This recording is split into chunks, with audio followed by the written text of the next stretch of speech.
Hi everyone! Thank you so much for joining me today. My name is Linda Nickell and I want to welcome you to this workshop, Simple Printmaking Techniques. First of all, I want to start off with, let's define what is printmaking. Basically, printmaking, a simple definition is that it's when you have something, an image created on one surface that you are able to transfer to another. And that could be something as a one-time transfer, or it could be multiple prints that you make. This could be using a printing press, chemicals for etching. There's just a wide variety of ways that you can do printmaking. What I'm going to show you today are some simple ways that you can do printmaking at home with items that you just have around the house. And then I'm going to show you how to turn some of those items into maybe just some fun, useful pieces. Let's see, before we get started, I want to remind you this is a video, but if you have questions or comments, make sure you put those in the chat and I'll do my best to answer questions for you or make comments. And I guess we can go ahead and let's just get started and have some fun.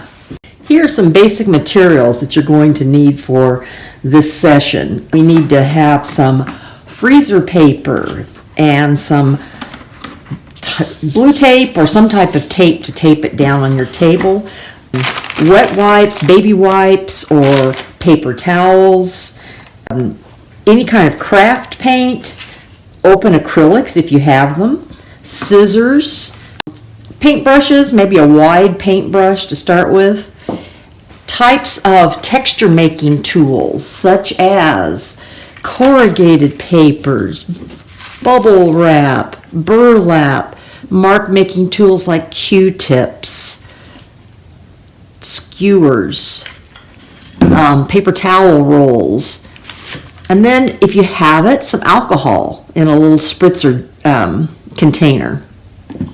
You'll also need a type of styrofoam, and this is what came from a meat tray, and it doesn't have the ripples on it, it's just a plain produce or meat tray, but that's a styrofoam piece that you will need. You will need some paper to print on.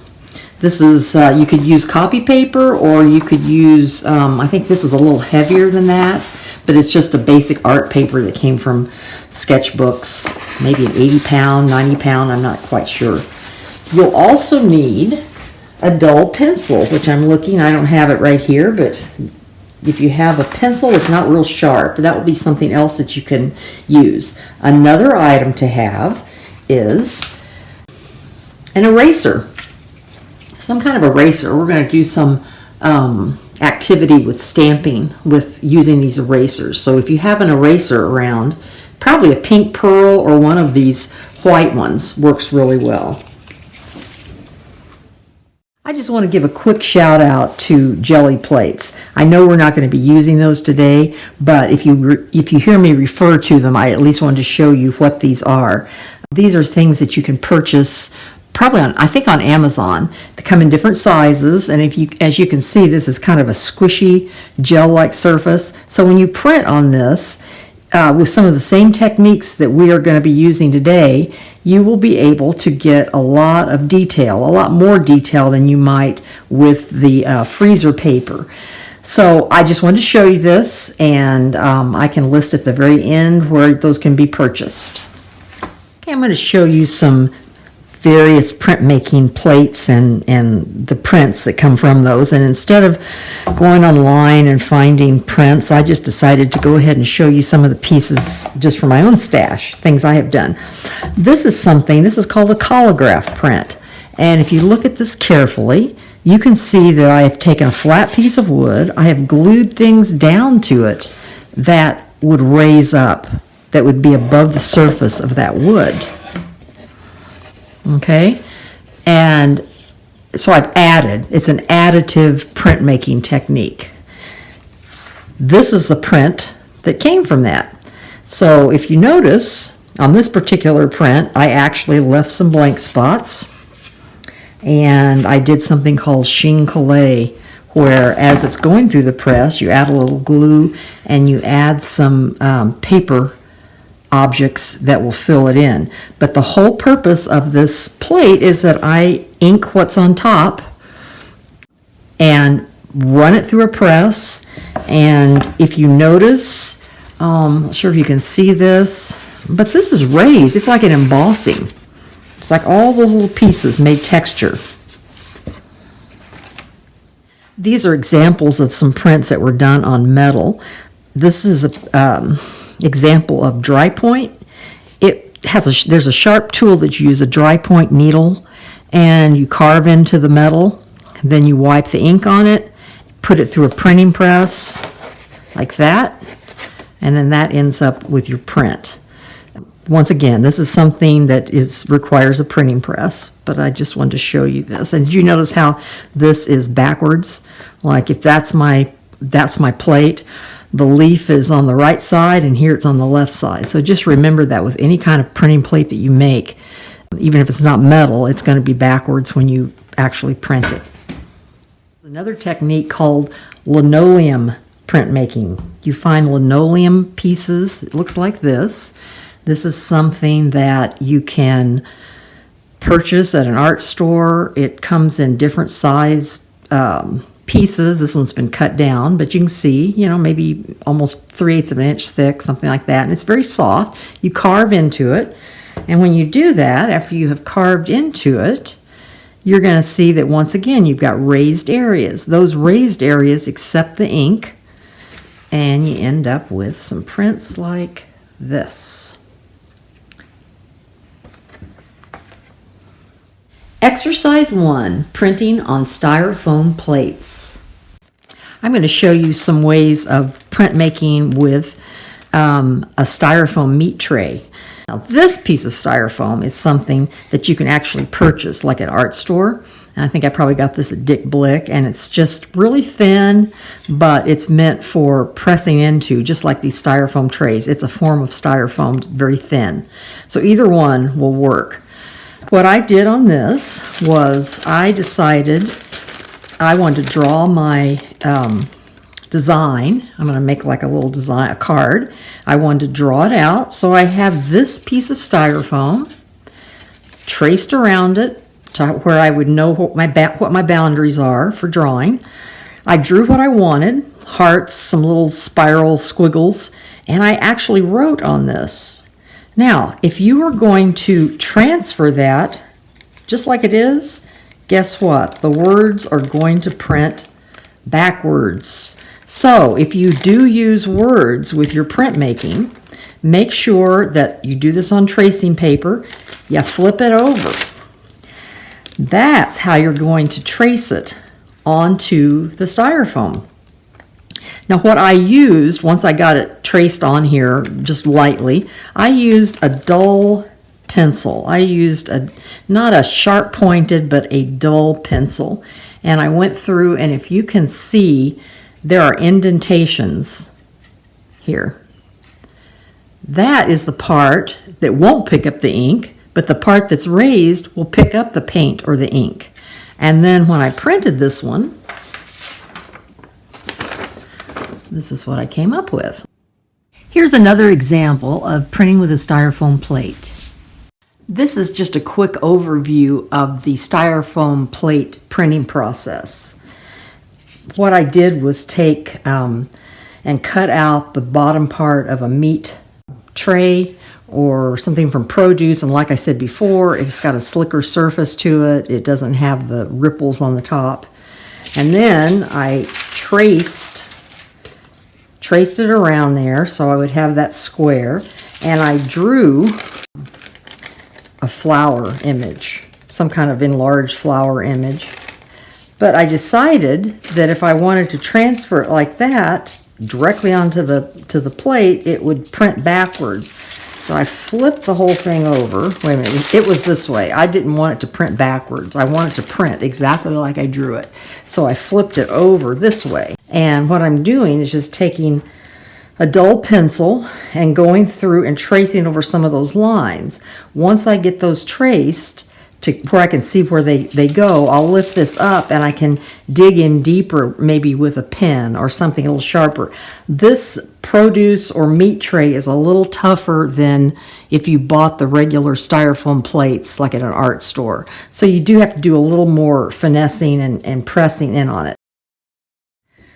I've got this styrofoam plate incised with the pencil with the kind of close-up flower that I was doing. I don't know if you can see some of the engraving part in there. So what I'm going to do now is I'm going to use my freezer paper over here as kind of a palette. And I'm going to use the big fat brush. And I'm going to paint stuff on it. Now, once again, a brayer would be one way to do it, but a brush also works. Trying to be careful to cover all the areas, and I'm going to tell you, if you've got a white styrofoam, that makes it much easier. So I'm guessing. I'm hoping I've got this covered. I'm going to take a piece of paper, lay that on top, and press with my hands. And I'm going to hope this turns out okay.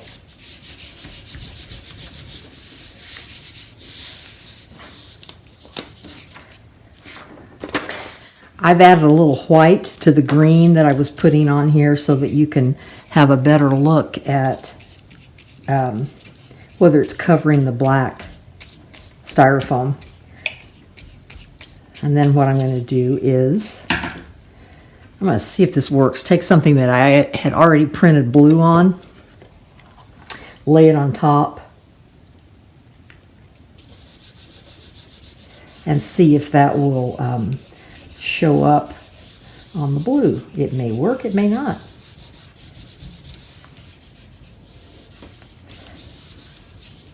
Okay. Oh, that's kind of interesting. As you can see, the blue coming through, and then if I made that even a lighter, if I had put white paint on there, that would have really shown up the blue lines. But I think that's I kind of like that. That's interesting. Exercise 2, printing with freezer paper. Okay, I'm going to show you a few things that you can do with freezer paper. When I say freezer paper, here's what I'm talking about right here. If you buy it, you can buy this. I think I got this at Walmart. But it's really great because it's heavy duty. If you pull it out, you can tell it's got a waxy slick side and then a paper-like side. What you want to do is take a piece of it. You can tell right here that I have taped it down on my table. I put the waxy side up. The thing I noticed with freezer paper is that it will take a lot of different paint applications. You can wipe it away. I use baby wipes, but you could use a damp paper towel. But it will hold up. It's not just a one-time use. I wanted to show you some other tools. If you don't have, let me show you this first. Here's a brayer. Here's two different kinds of brayers. Once again, you can purchase these easily at Hobby Lobby, Michael's. I love them. I love having one. This is a wider one, and to clean it, you can pop it out, pop out the cartridge, wash it really good, and pop it back in. And this is a speedball one that's just a little narrower. And then if you don't have that to spread the paint onto your freezer paper, you might have a wide brush. You might have, this is even for painting walls, like acrylic paint in the house. Then as far as paints go, I would say if you have any kind of craft acrylic paint, that would be great. The problem with it is that if you use that type of craft paint, you will need to work very quickly. Or we may want to spritz it with a little water to keep it damp because the paint will dry very quickly. What I do sometimes, and I have a little set of these, is use golden open acrylic. So if you decide that you really want to do some some printing, I would invest in some of these. But for now, we're not going to do that. When it says open acrylic, it says slow drying acrylics. So that means it just stays wet a little longer and the paper will be able to pick up the image better. Okay, I want to show you a product, and once again, I'll have this at the end of the video, but this is something called a retarder, and I know it's kind of hard to read there, but that means I've used it because you see paint on the front of this bottle. But this is golden paints, and a retarder, you can add that to any acrylic paint, and like if I want to make this into an open acrylic, if I want to take these craft paints and make them stay wet longer, I add just a dab of this. You don't want to add too much, but you can mix it in there and add a dab of this, and that'll give you more working time with your acrylics. So if you don't want to invest in a whole set of open acrylics, this is just an option that I wanted to tell you about. So what we're going to do right now is I'm going to put a little bit of the craft paint on my plate, and if you don't have the brayer, I think I'm just gonna go ahead and brush some on here. A nice coat.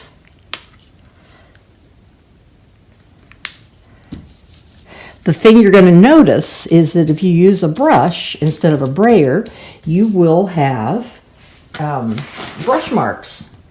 So let's say I've used that, and I'm going to lay it down. I'm going to take some hearts and lay on here. And I'm going to lay my paper on top. And I'm going to take my hand and press, press, press. And then we're going to lift it up. And we've got a nice little print. Once again, look at the brush strokes. That's kind of cool. I like that. One thing I want to mention to you is whenever you are using acrylic paints, if you have a brush or a brayer or whatever, always have water handy, because your brushes will get ruined really fast. The acrylic will set up, so you need to keep them moist until you can wash them with soap and water. What I'm going to do is let's try Prussian blue. Let's see, put out a few dots of that. And if you've got the brayer, you can brayer this on. If you don't have one, I'm just using a brush. Brushing kind of a coat on here. Now with this, brushing this on, one good thing is, that's part of the texture. You're going to see all kinds of brush marks in your print. So let's say, okay, I'm going to stop right there. And then I'm going to come in and I'm going to look at something that I can imprint, a texture, something that will help remove. So I'm going to press bubble wrap, and this is just packing bubble wrap. You can find this anywhere.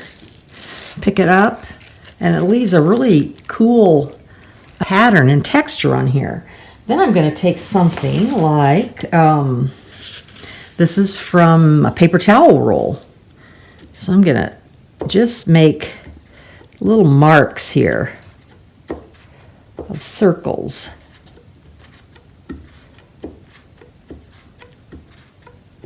So you can see I'm just going to add more over here and marks.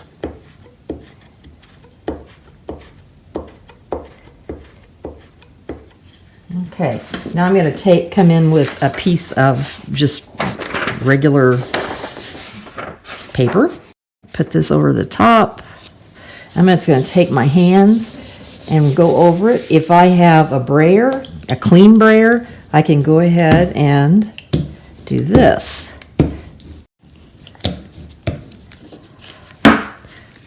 So what you get at the end is you'll get this lovely texture on here. Now once this is dry, we can print on top of it with another color and make all kinds of designs. I'm going to come back in with some alcohol, and if you spritz alcohol on acrylic paint that has some water in it. That's another wonderful texture. Just look how it's just all speckly. And I'm going to do this.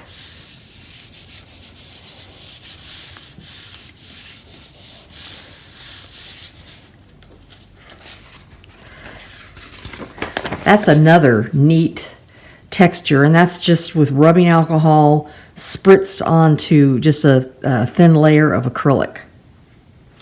Okay, while we're still working on the freezer paper, making prints, I wanted to show you something this is like a Tyvek paper.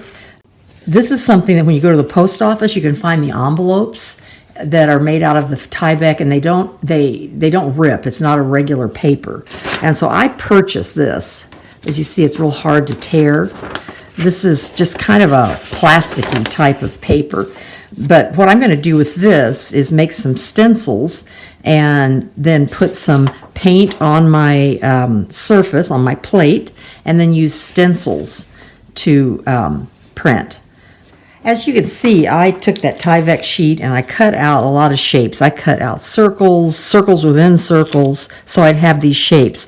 If you're going to do a stencil, you can cut out any shape you want. I would just keep it simple.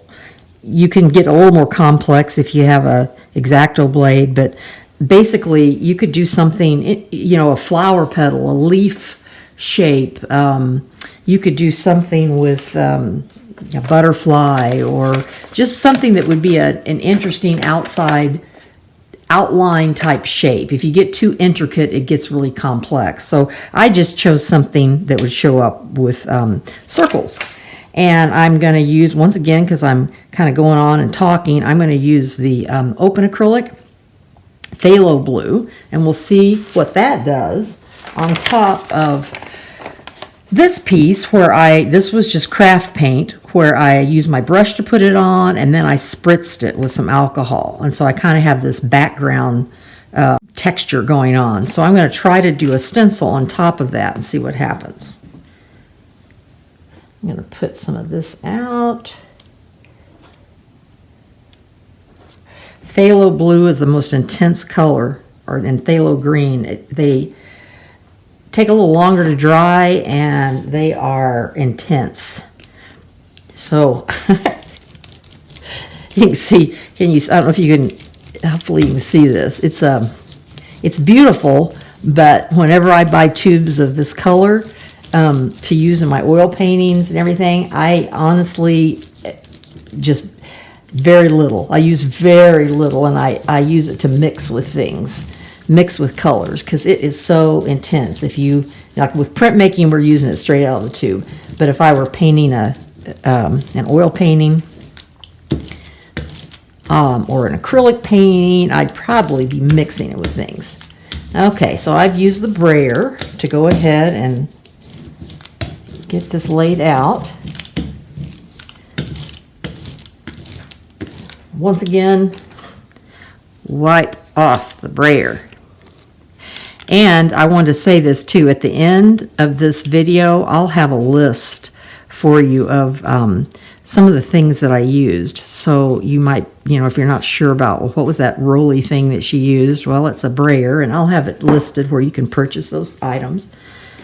So anyway, I'm going to take this and I'm just going to lay these down kind of randomly. Okay. So now what I'm going to do is I've got all the paper. That's going to be a mask. It's going to be a stencil that I will go ahead and it will block out the blue paint. So I'm going to lay this on top.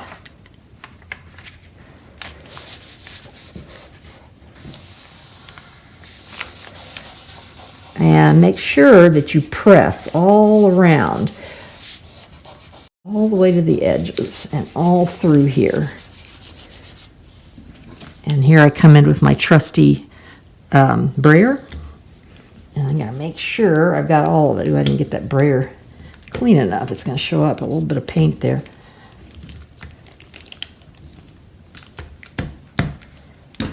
Okay, let's peel it up and see what happens. Well, that's kind of a neat print. I'm starting to like that. Okay, now I'm going to try something to where I take all of these pieces off. Look what happens. Look what is underneath. This is after I've taken off all the stencils. These are the little circle stencils. And like I said, keep those, let them dry, and you can reuse them. But this is kind of neat here, and I'm not sure what will happen if I put, I'm going to try two different things. I'm going to try putting on half of it with no alcohol. Let's see if it picks up anything. Part of art and part of the fun of it is experimenting. And so I may try one thing and say, oh, that didn't work, and I'm going to try something else. So let's do that. See what we come up with. Well, that's kind of interesting. I like that. Then I'm going to take just a little bit of that alcohol. Gonna spritz it. Let's see what that does.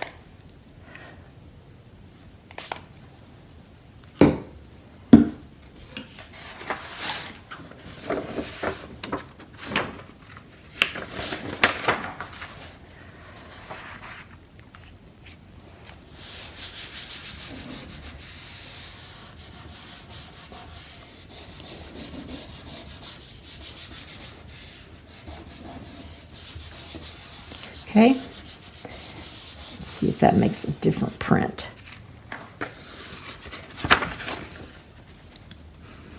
So that's interesting. It still is wet enough, and you get two different types of prints with that one. This is with the alcohol, and this is without this. But these are called ghost prints. Whenever you do pull a first print, whatever's left on the plate, if you reprint it in some way, it's called a ghost print. And one thing that you can do is if your paint's getting a little dry, you can take a water, like a spritzer of water, and even, or a clean sponge, and dampen your paper. Creating envelopes. Okay, I'm going to show you something with creating an envelope. You could take an envelope you already have and unwrap it, make it flat, and then you want to make some kind of stencil. So what I've done is take some, this is copier paper that's the thin sheets, and I have taken and put this down, traced around it, and that is my template. And I'm going to show you in a second what we're going to do with that template. Okay, I've got my template cut out. And the reason I'm thinking that, you know, you can get paper templates of envelope shapes, and that's great. But when you have a template that's transparent, that enables you to print how you want, and we're going to do some printing here, on a piece of paper, then lay that template on it and try to pick up the areas that you like the best. You know, you may say, well, I don't want that. I think I'm going to go over here. You can print, in other words, you can print on larger pieces of paper. I'm doing a small one here, an 8.5 by 11. But you can print on larger pieces of paper and then use this kind of as a viewfinder to pick out the shapes that you want to have on your envelope and where you want them. And then when you're finished, you can fold that up and you'll have your piece of paper will be your envelope.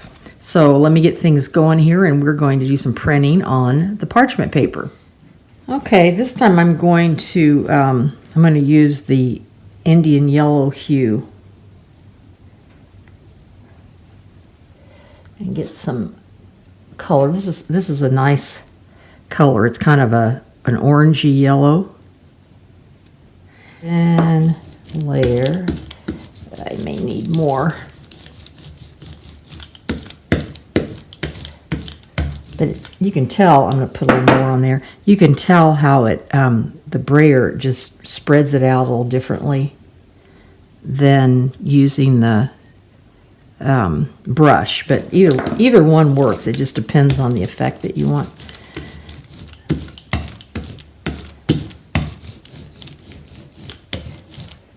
Okay, so I've got these pieces here. I think I'm going to try some other patterns. I think I'm going to look and This is corrugated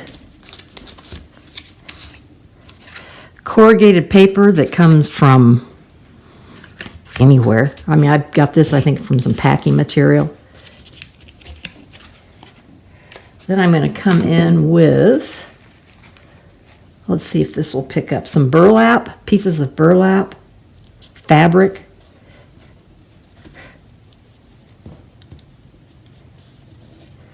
Oh, you get a little bit of a texture on that. Then what if I took some removal techniques? What if I took a Q-tip and decided to just make a squiggly, loopy line right here? And then I'm going to take the infamous Asian restaurant chopstick, and I'm going to do something. I'm going to put a pattern. And maybe I will, let's see, let's take that and do some pressing this way too. Well, it makes kind of a crisscross. Let me put some more up here. And once again, you can tell I'm doing a lot of talking and thinking about this. If this was the regular acrylic, I would have already needed to do something quickly. And this is still damp enough that I can make a print. So now I'm going to take, this was a piece that was with regular craft paint, and I spritzed it with the alcohol, and that's already dry. So I'm going to take that and let's do it this way.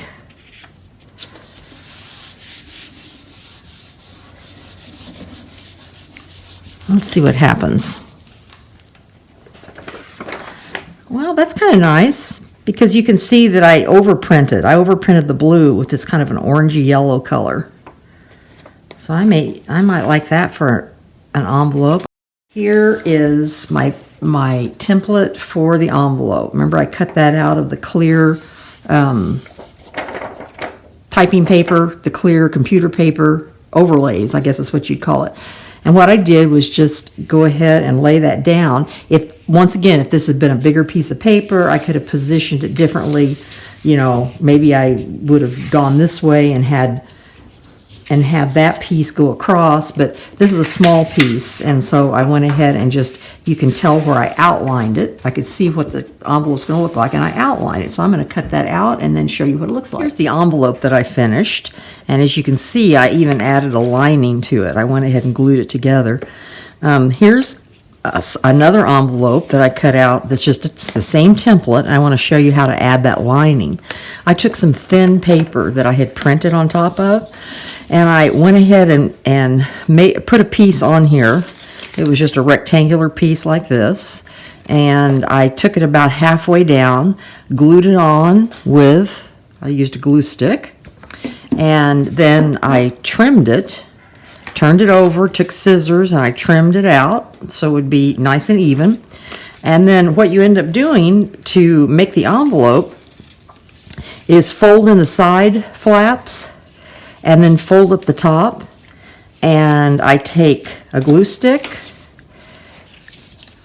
If you can see this, I put just a little bit of glue on the edges.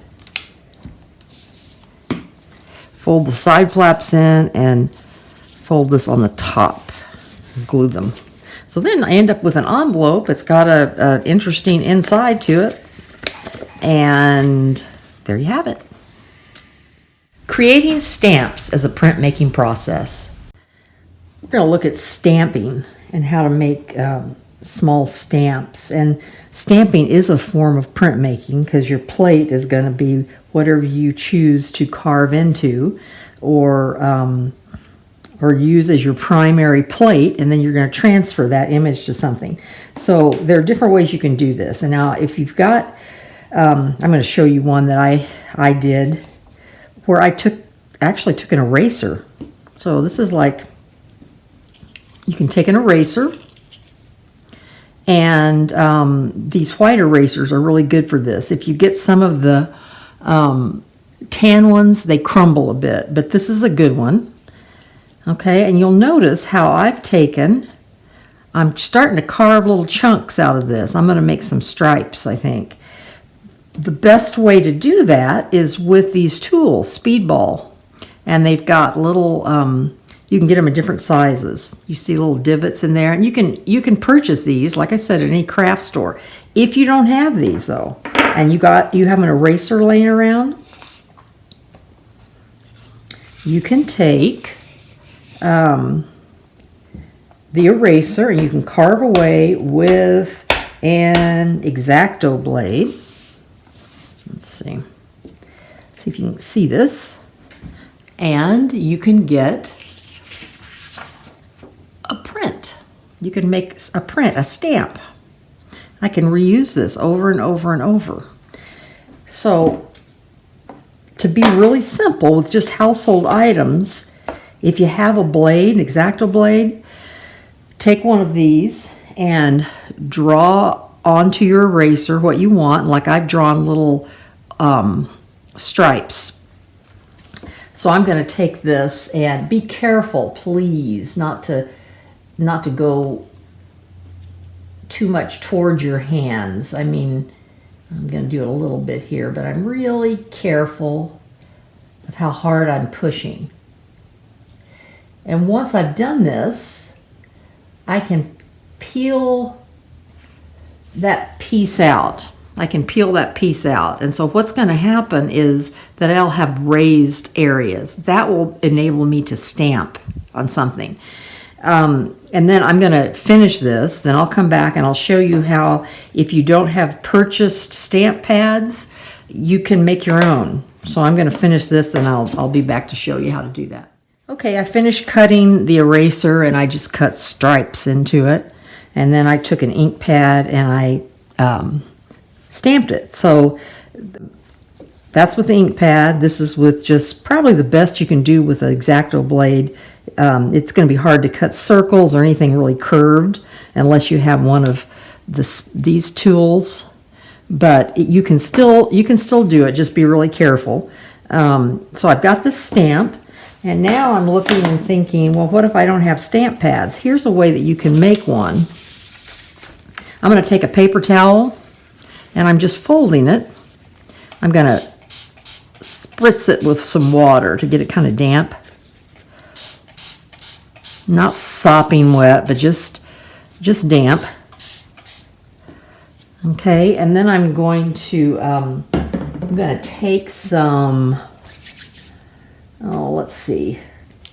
Let's do the open acrylic so that I have more time here, but you could take regular acrylic too. But I'm just gonna take it and try to smear it on here. Not globs, but just smear it onto the paper towel. And then I should be able to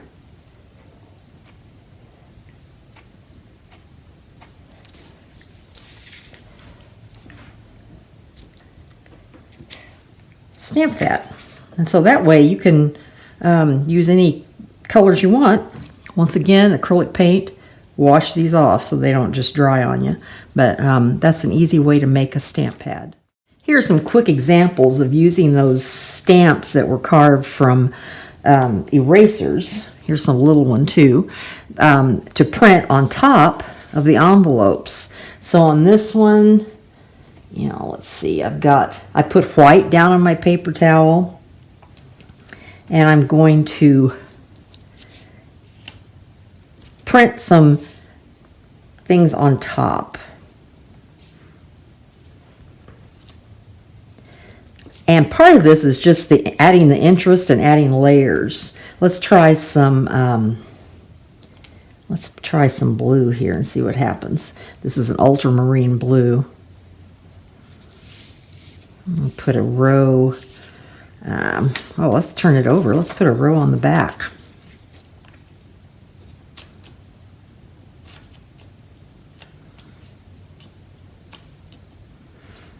Okay, so the whole idea of being able to create your own colored stamp pad, your own colored stamp pad with acrylic paints on a paper towel that has been dampened with water.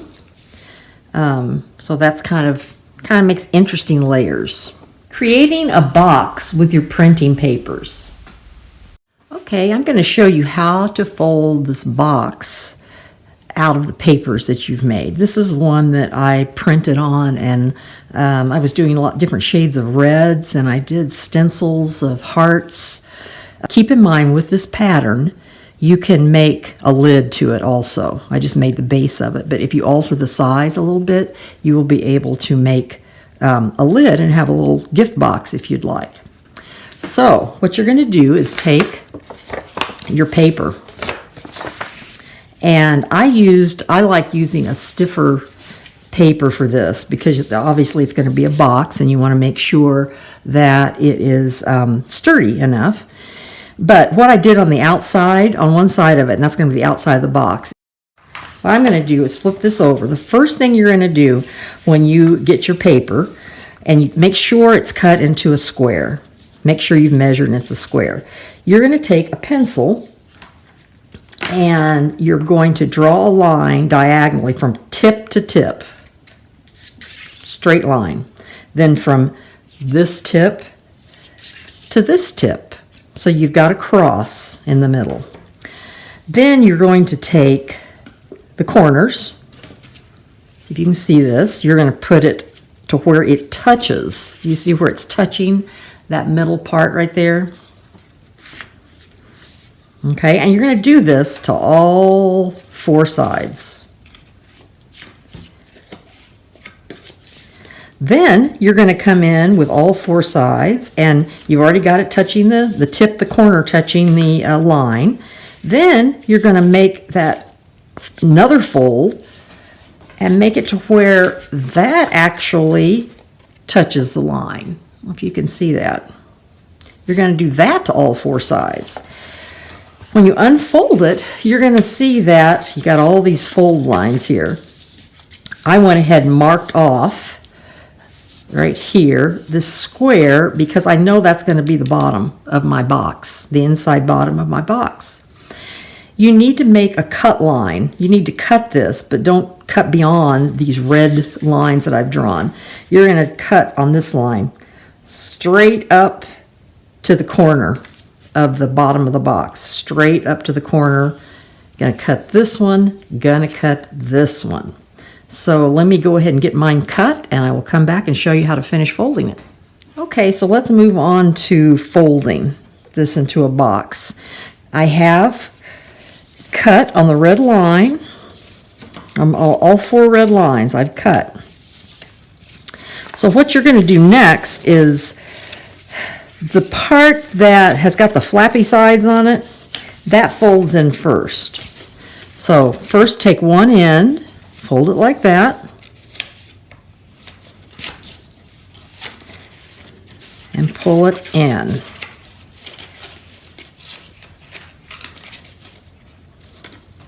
Do the same on the other side. Fold it in.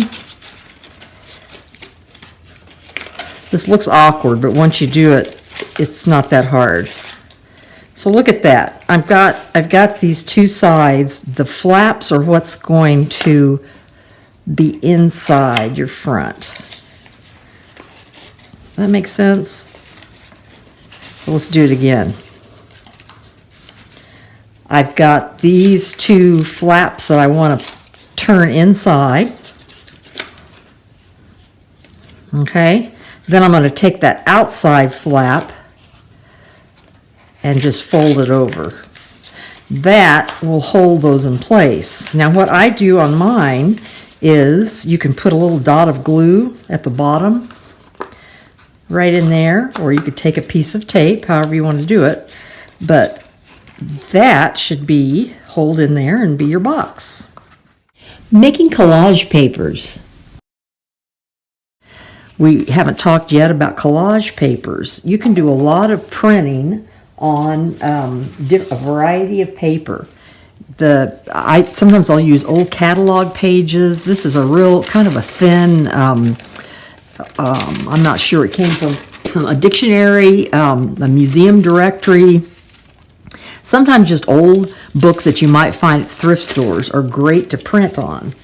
And when you do that, something that you can do with it is create gift tags. With this one, instead of making the whole thing a print, I just use this as a Christmas gift tag, and I put collage on the back and painted over it and then cut out the triangle for the tree. And that was done with a printmaking process. So I made collage papers out of a lot of this, and when you're doing this, your collage papers probably need to be a thinner type. Another thing you can do is make gift tags with or cards by printing on old file folders. I didn't actually show that, but here's one that I printed. That was like a ghost print of a template I had. And then I came in and I cut out a small tag out of that. So, and then here's another one that was a gift tag. So there are just multiple things that you can do with this. Making gift wrap paper. This is just a quick lesson on how to make gift wrapping paper. And as you can see, I have made something that's kind of retro. I wanted to use squares, different squares, rectangles, and circles to create this pattern. Now, anything we've learned previously on making printmaking, any of the tools you have used, that will still work for gift wrapping paper, but you just need to probably make some of your materials a little bigger, and that it should work. What I did was go to a hardware store, and I found this paper is really neat for wrapping paper, but it's really, painters use it for lining the baseboards and the floor when they're painting. So this is a good tool. Then I took my Tyvek sheet, I cut out rectangles and squares, and I used Tyvek because if you remember, we talked about how this doesn't tear. So I'm going to use it multiple times, so I wanted to make sure it wasn't just a thin paper that would tear. I went ahead and cut those out.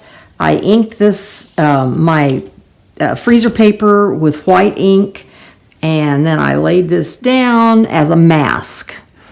Okay, then after I did that multiple times and printed on the paper. Then I came in with a larger circle. Remember before how I used a paper towel circle? I just found a larger one that came from, I think this was a glue dot center part. So I saved that.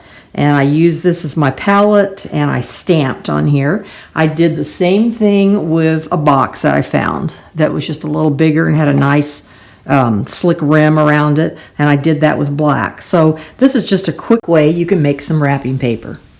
Here's a summary of some of the projects we've made in this video. Here are some of the envelopes I made after using the freezer paper as a printing plate method. These are prints using a styrofoam plate. Folded boxes using printed cardstock. Wrapping paper examples. Printed gift tags. Thank you for joining me today. I hope you enjoyed this video and you will continue making art and having lots of fun.